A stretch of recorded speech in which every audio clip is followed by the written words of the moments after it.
কখনো কি রাতের নিস্তব্ধতায় নিজে একা বসে ভেবেছেন আপনি আসলে কোথায় যাচ্ছেন? প্রতিটা সকাল আসে আর আমরা একই যান্ত্রিক বৃত্তে ঘুরপাক খেতে থাকি। সে একই চেনা রুটিন, সে একই ভুল, আর দিন শেষে বুকের ভেতর জমে থাকা একটা অজানা দীর্ঘশ্বাস। আমরা বাইরে থেকে হয়তো হাসছি, কিন্তু ভেতরে ভেতরে এক অদ্ভুত ক্লান্তি আমাদের নিঃশেষ করে দিচ্ছে। আমরা অনেকেই জানি আমাদের জীবনে একটা পরিবর্তন দরকার। আমরা চাই জীবনটা অন্য রকম হোক।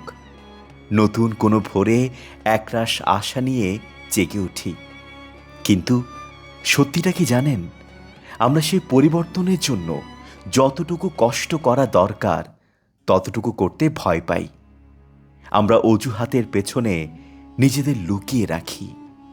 কিন্তু আজ আমি আপনাকে কোনো বড় বড় স্বপ্নের কথা বলতে আসিনি। আমি আপনাকে বলছি, একবার নিজের দিকে তাকান। মাত্র 30টা দিন, এই একটা মাস যদি আপনি নিজেকে দিতে পারেন, তবে আমি আপনাকে কথা দিচ্ছি, আজ থেকে 1 মাস পর আপনি নিজেকে নতুন করে আবিষ্কার করবেন। আপনার ভেতরের সেই ঘুমন্ত সত্তা জেগে উঠবে, যাকে আপনি হয়তো এতদিন ধরে ভুলে গিয়েছিলেন। আমাদের পরিবর্তনের শুরুটা হয় খুব সাধারণ কিছু সিদ্ধান্তের মাধ্যমে। এই 30 দিনের চ্যালেঞ্জে আপনার প্রথম কাজ হলো ভোরের আলো ফোটার আগে ঘুম থেকে ওঠা। সকাল 5টা কিংবা 6টা, যখন চারপাশ একদম শান্ত, পুরো পৃথিবী যখন ঘুমে আচ্ছন্ন, ঠিক তখন আপনি জেগে উঠবেন। আপনার সেই আরামদায়ক বালিশ আর আলসেমিকে বিদায় জানান। কোনো স্নুজ বাটন নয়, প্রথম অ্যালার্মেই বিছানা ছাড়ুন। কেন জানেন?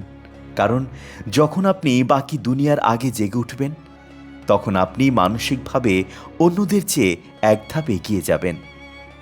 ভোরে সেই স্নিগ্ধ নীরবতা আপনাকে এমন এক অলৌকিক শান্তি দেবে, যা দিনের অন্য কোনো সময়ে পাওয়া অসম্ভব। ঘুম থেকে উঠেই হাতের কাছে থাকা ফোনটা ছুবেন না। প্রথম 30 মিনিট শুধু আপনার নিজের। একটু হালকা ব্যায়াম করুন। চোখে মুখে ঠান্ডা পানির ঝাপটা দিন। ওই ঠান্ডা পানির স্পর্শ আপনার মস্তিষ্কের অলসতা দূর করে দেবে এবং দিনের শুরুতেই আপনাকে একটা ছোট্ট বিজয়ের স্বাদ দেবে।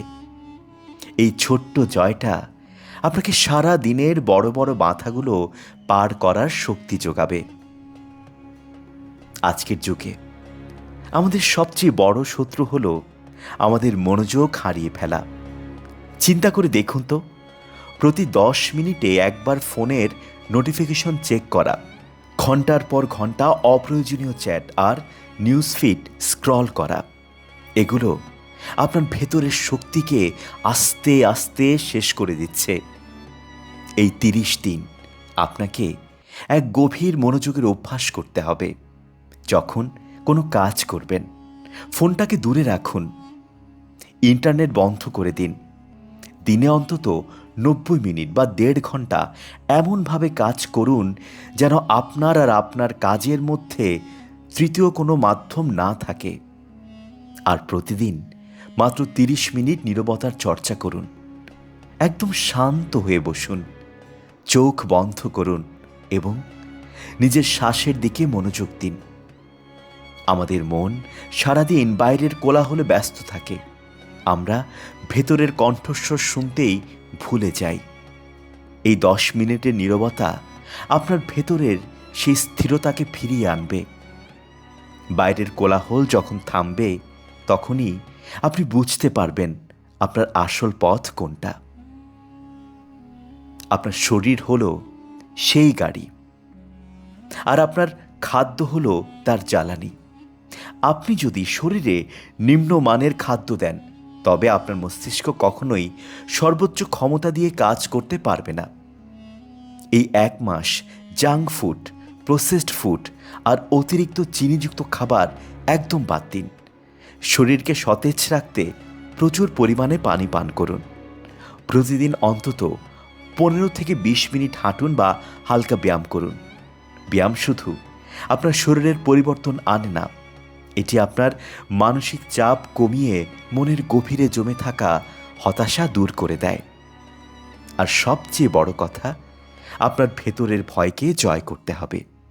আমরা সবাই ব্যর্থ হতে ভয় পাই, কিন্তু সত্যটা হলো ভয় তখনই বড় দেখায় যখন আমরা এক জায়গায় স্থির হয়ে বসে থাকি। যখনই আপনি পদক্ষেপ নেওয়া শুরু করবেন, ভয় একা একাই ছোট হতে থাকবে। ভুল হোক, ব্যর্থতা আসুক, তাতেই বাকি। বসে থাকার চেয়ে ভুল করে শেখাও অনেক ভালো। প্রতিটা সফল মানুষের একটা সাধারণ অভ্যাস থাকে, তারা প্রতিদিন নিজের মুখোমুখি দাঁড়ায়। এই 30 দিন আপনিও একটি কাজ করুন। প্রতিদিন রাতে ঘুমাতে যাওয়ার আগে একটা ডায়েরি নিয়ে বসুন। সারা দিনে আপনি কি কি অর্জন করলেন, কোথায় আপনার আরেকটু ভালো করা যেত, আর আজকের দিনে কার কার প্রতি আপনি কৃতজ্ঞ, তা 3 থেকে 4 লাইনে লিখে রাখুন। এই ছোট অভ্যাসটি আপনাকে আপনার অগ্রগতির ব্যাপারে সচেতন করবে। আপনার মন শান্ত হবে এবং আগামীকালের পথটি আরও স্পষ্ট হয়ে উঠবে। মনে রাখবেন, সময়ে আলো ফেলে হাঁটাই শৃঙ্খলার কাজ। অযথা সময় নষ্ট করে যেসব মানুষ আপনার শক্তি শুষে নেয়, তাদের থেকে এই 30 দিন একটু দূরত্ব বজায় রাখুন। সোশ্যাল মিডিয়াকে কনজিউম করার পরিবর্তে নিজেকে গড়ার কাজে একটি টুল হিসেবে ব্যবহার করুন। আজ থেকে 1 মাস পর আপনি নিজেকে কেমন দেখতে চান? আপনি কি আবার সেই একই জায়গায় দাঁড়িয়ে আফসোস করতে চান আর বলতে চান, ইস, যদি সেদিন শুরু করতাম? নাকি 1 মাস পর আয়নার সামনে দাঁড়িয়ে নিজের চোখে চোখ রেখে মুচকি হেসে বলতে চান, হ্যাঁ, আমি পেরেছি? পরিবর্তনের জন্য কোনো নতুন মাস, নতুন বছর বা আগামী দিন অপেক্ষা করবেন না, কারণ আগামীকাল কখনো আসে না। যা করার এখনই করতে হয়। আজই প্রতিজ্ঞা করুন, এই 30 দিন আপনি আপনার জীবনের সেরা সংস্করণটি তৈরি করবেন। সমস্ত অজুহাত দূরে সরিয়ে রেখে আজই নিজের দায়িত্ব নিজের কাঁধে বুঝে নিন। যদি আপনার মনে হয় আপনার ভেতরে এখনও সেই আলোটা বাকি আছে, তবে আজ থেকেই শুরু হোক আপনার নতুন পথ চলা। দেখবেন আপনি এক নতুন আমিকে খুঁজে পেয়েছেন, যে নতুন আমির জন্য আপনি বারবার ছটফট করতেন। কেবল একটা মাস গুছিয়ে জীবনযাপন করুন, দেখবেন আপনি এক নতুন জীবন খুঁজে পেয়েছেন। মাত্র 30টা দিন।